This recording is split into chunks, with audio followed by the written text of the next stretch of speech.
আপনি কি জানেন কল ফরওয়ার্ডিং এর মাধ্যমে যে কেউ আপনার ফোন কলটি ট্রান্সফার করে হ্যাক করে নিতে পারে? যদি না জেনে থাকেন তাহলে আজকের ভিডিওটা আপনাদের জন্য। কল ফরওয়ার্ডিং অপশনটা কিভাবে অফ করতে হয়, যদি চালু থাকে কিভাবে অফ করবেন সেই বিষয়টা আজকে আমরা দেখব। প্রথমে আপনাকে আপনার ফোনের ডায়াল অপশনে আসতে হবে। আসার পরে *#21# লিখে ডায়াল করতে হবে।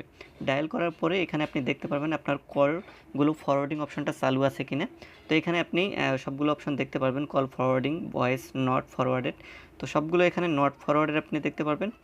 যদি এখন কিন্তু আমাদের এখানে যে ফরওয়ার্ড অপশনটা আছে এটা কিন্তু অফ করা আছে। যদি আপনার ফরওয়ার্ড অপশনটা অন করা থাকে তাহলে আপনি আপনার এই অপশনটা অফ করে দিতে পারবেন। অফ করার জন্য আপনাকে আবার ডায়াল অপশনে আসতে হবে।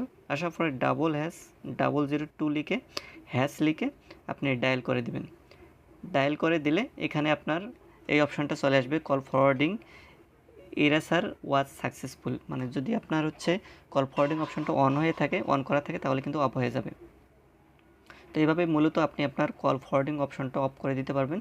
ভিডিওটি ভালো লাগলে অবশ্যই চ্যানেলটি সাবস্ক্রাইব করে ভিডিওতে একটা লাইক করে দিবেন।